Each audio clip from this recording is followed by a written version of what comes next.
attire this time. Welcome back to the channel. I'm your host, Doc Bernhardt.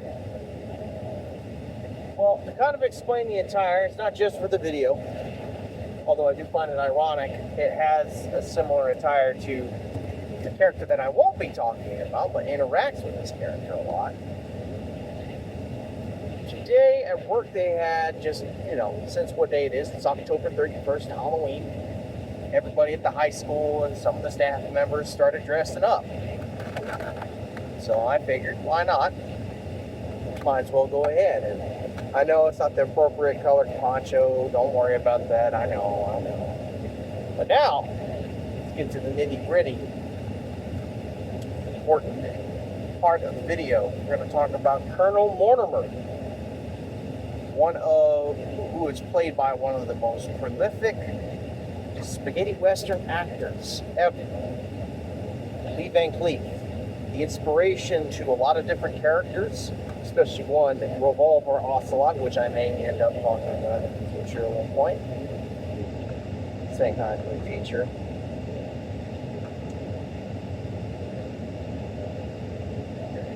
I don't know. I'm not too much. I like the Metal Gear series, but I'm not too involved with it. And I'm trying to remember. Lee Van Cleef in this movie, a few dollars more, plays a bounty killer, as they say in the movies, not a bounty hunter, by the name of Colonel Mortimer. You don't really know too much about him at the beginning of the movie. He's just introduced in the train, heading towards, I believe it's El Paso, in the movie. And he's sitting here reading a very large Bible, kind of covering his face a little bit. People are like just looking at him and figuring, oh, he's just some priest, somebody that's not going to cause any harm. And especially with the fact that he's wearing mostly all black and kind of put together, they assume he's a priest of sorts. And as the train comes to a stop, he closes the Bible that he has and walks towards the clerk at the station. This is this wanted poster of this guy he's going to hunt down. And the price of the which is a funny detail in the movie, the price on his head was changed by him to $1,000 to about, if I remember, $10,000. And the guy, the clerk, talking to Colonel Mortimer, was telling him, yeah, he came by and changed the price on his head, thinking he deserved a bigger price on his head.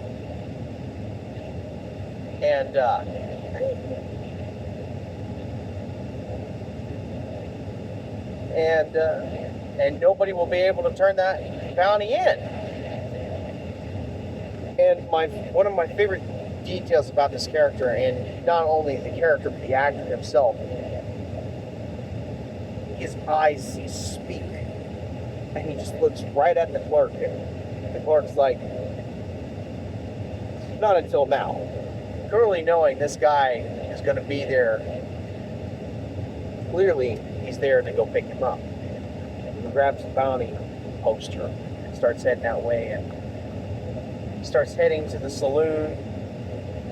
And I might be skipping on a few details. I'm trying to remember off of memory because it's been like a month and a half since I've seen the movie for the first time. Yes, it took me about however long in my life to watch the first ever $3 trilogy of movies. And yes, I watched Good and Bad and the Ugly Neck first.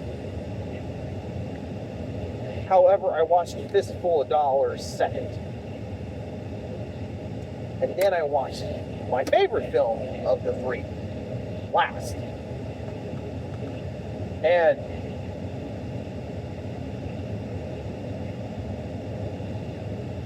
And what I distinctly remember is just cadence, his walk towards that place. He was slow, methodical, and very, very careful with his steps, and as he approaches the door to the hotel room of where the lowlife is at,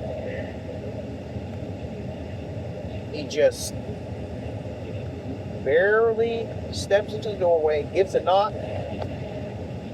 and bullets start flying out of the door. Next thing you know, okay, what's this person? Yeah, that's just not very smart at all.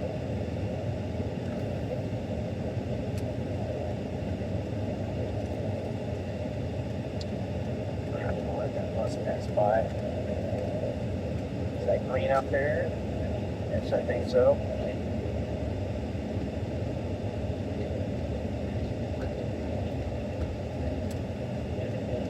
Get out of the way here so they can do their job.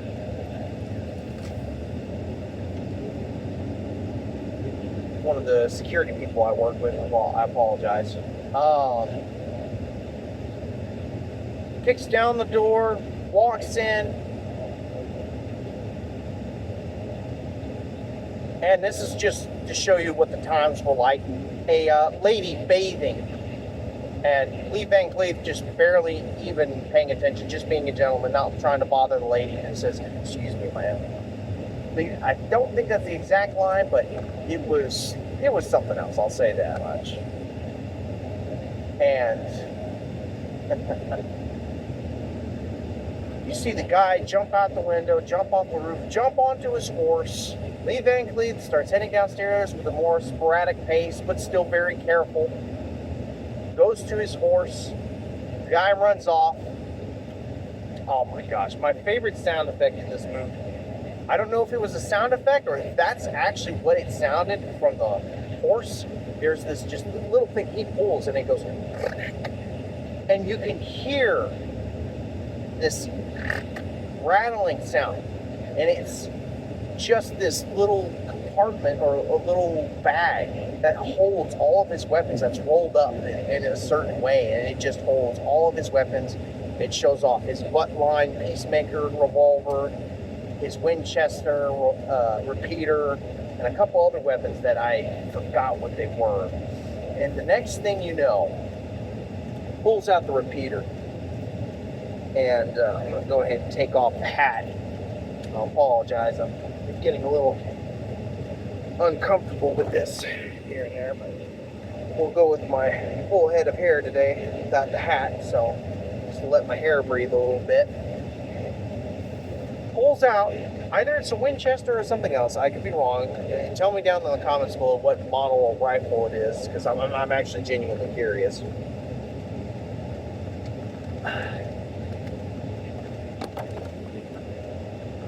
Aims, fires it, shoots the horse. The guy stumbles off of his dead horse, starts walking towards him, pulls his gun, starts threatening him, and said, "Don't you know who I am? I'll kill you," or something like that.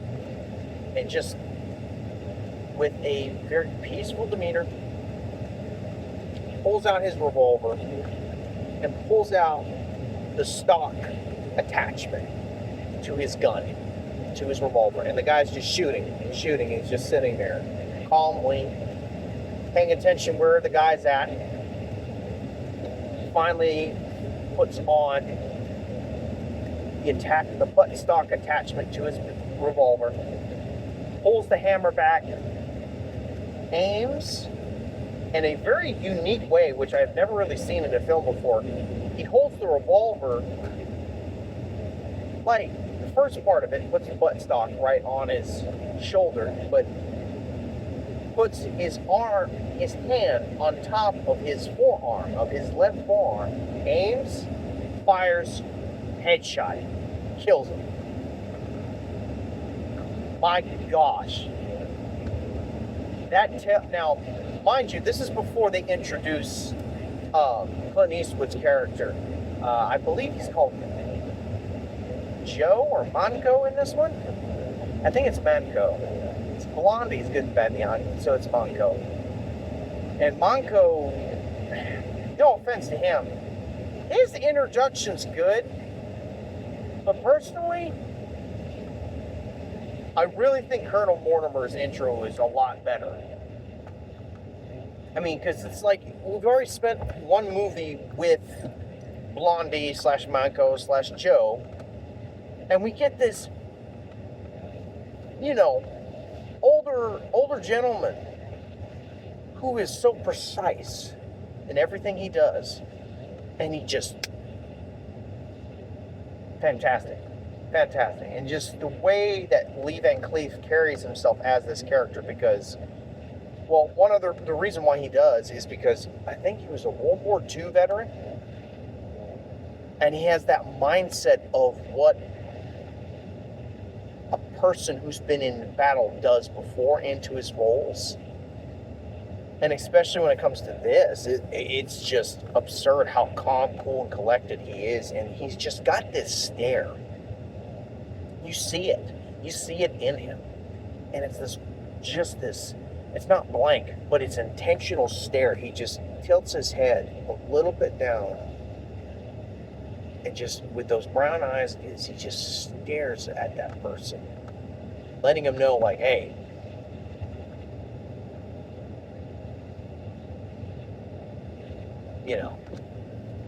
just just speaking with his eyes. And that is such an amazing acting technique I wish people would use a lot more often. For not just for a character like that, but they speak with their eyes. And I believe there's movies that do that, but it's something that he did. Just when he did that, he masters it. He gets people to really engage with him, which is really, really something I enjoy, because it's a lot of the time, despite me being a man that speaks a lot, especially when it comes to talking about things that I enjoy, one of my favorite things that I've been wanting to learn is to learn to speak through silence.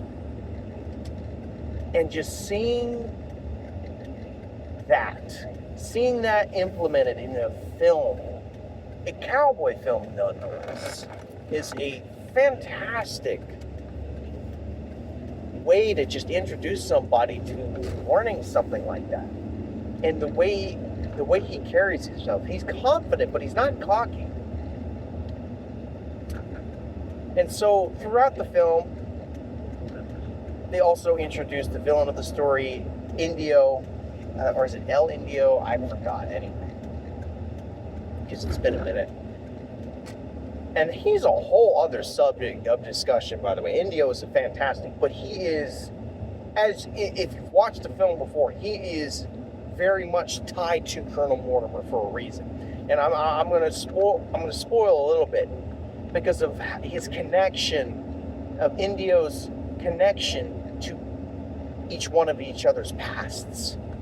And I'll talk a little bit more about the ending, and it's like the best duel in spaghetti westerns, in westerns history.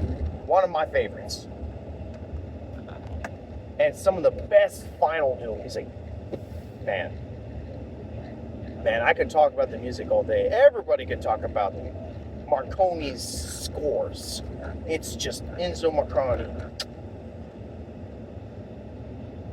Beautiful. Just invokes a Western style that I wish people would do again, and not just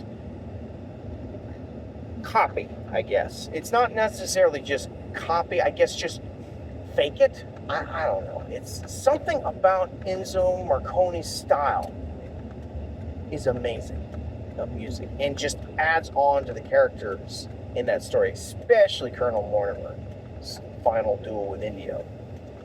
And we'll get to that briefly. One other scene I'm going to talk before I talk about the final duel is the not the final confrontation, but the first confrontation between Colonel Mortimer and Manco. The way that people have described it And I've watched some videos on people's other interpretations, and they describe it as a genital measuring contest, see who could pee the farthest, something like that. And it's like, yeah, I see. It's a very macho way of doing anything. And so, Manco, first seeing Colonel Mortimer, shoots his hat off his head.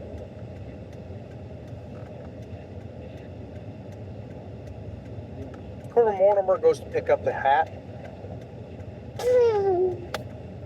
shoots the hat farther, and this just goes further, further, and further,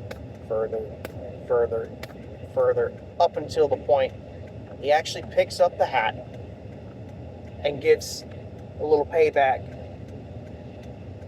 to Banco, shoots his hat. And one of my favorite scenes is just him keeping the hat up in the air. Oh my gosh. It was such a neat scene. And the interaction between these two, just showing like, hey, yeah, I get it. You're a young buck, but I've been around the block myself. I know how to use my gun too. And the respect that you see between them, how little they have, regardless, because they're both guys that are wanting to be, bounties. And if I remember correctly, in his wording, I want you to take all the money from his men. All of them have like enough to where we can have it. Half.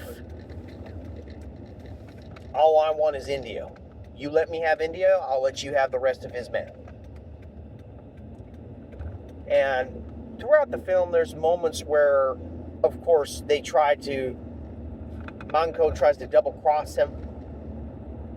And it doesn't work out. And he's like, okay. And especially when he tricks him into going in the wrong direction. Or so he thought. And he ends up going, I still don't know how he did this. And it's such a really cool dynamic of like, hey kid, I'm not an idiot.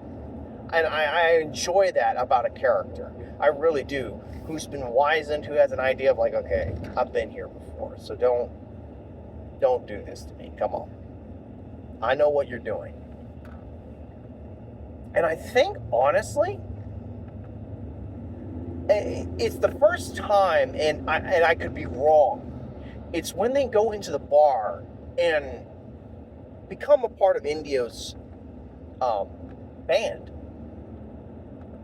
His group, his gang.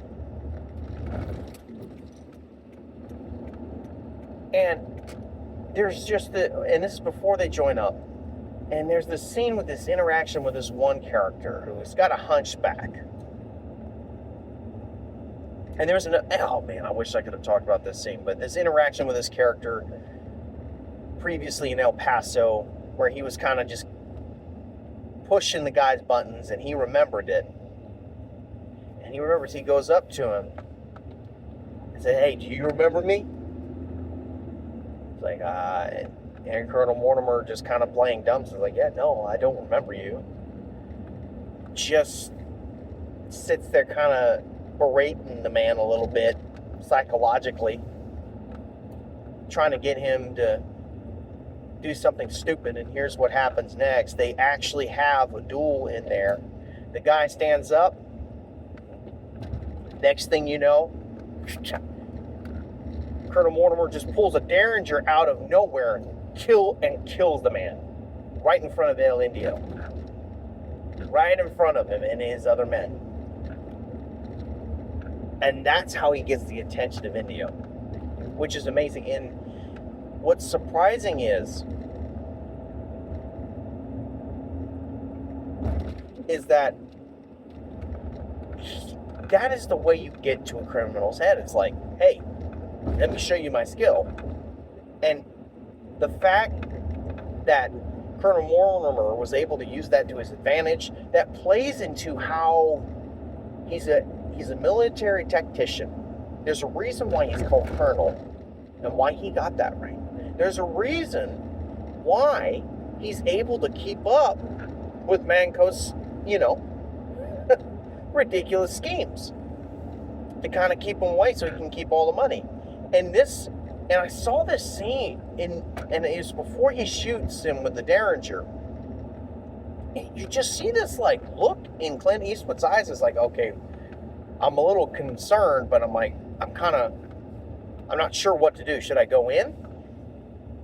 Because he doesn't have his gun, because I think, if I remember correctly, he took off his gun belt or something. He didn't have enough time to go pull his gun out of his holster, and that's why he had to pull out the Derringer. He's just staring at it. It's like, I don't know what's going to happen. He just has this concerned look on his face. Am I going to see this man die? And I think in that scene, and you can say I'm wrong on this, I think that's what solidified Manco's respect even further for Colonel Mortimer. And as we get to that point of towards the end of the film, after the bad guys find out they weren't actually part of the team, they were going to try to turn them in for their bounty, beat them up, they escape, and we get to the final scene by the well. And one of the things that, at the beginning of the film, after El Indio is released from prison, he has this stopwatch. This plays this jingle. It's like, do do do do do do do. It's a little bit slower than that, and it doesn't quite sound as weird as I'm saying it.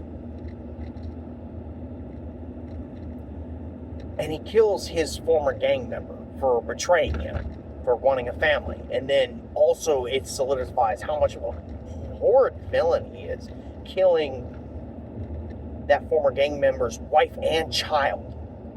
Just like crap. They don't show you it. They basically infer. And that is such an amazing way to do that. You don't show. You don't tell. You let the audience know what happens. There's a scream that happens in that. It's like, the filmmaking is amazing, and everybody's talked it up and down. Even Quentin Tarantino.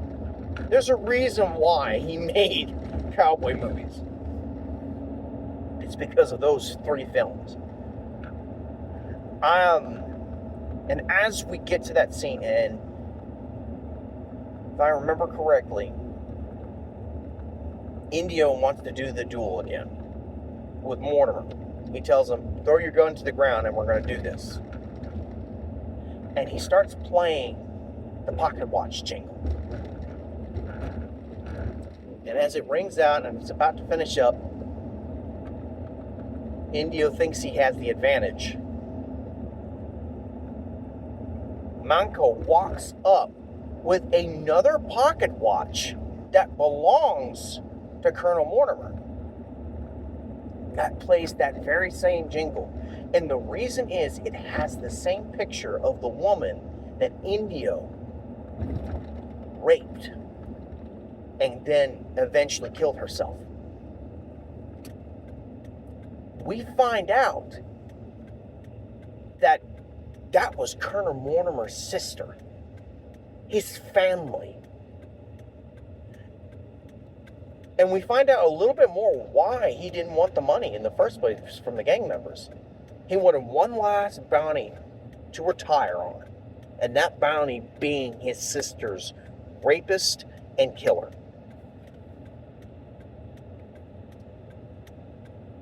Oh my gosh. And as Manco walks up with, I believe it's another repeater, another Henry rifle, walks up, and I forgot the line. Manco, in a move of trust and respect, hands him his revolver and says, now we can start. And as the jingle begins to ring out one last time, and Manco just sits there with the pocket watch, given back to Mortimer, and just sits there, waits for the duel to finish. And as the jingle ends, Mortimer pulls the borrowed revolver and kills India right there.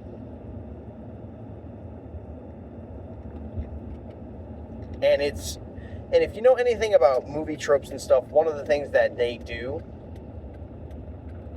in the stories is they play it out. And they really played it out. They played it out.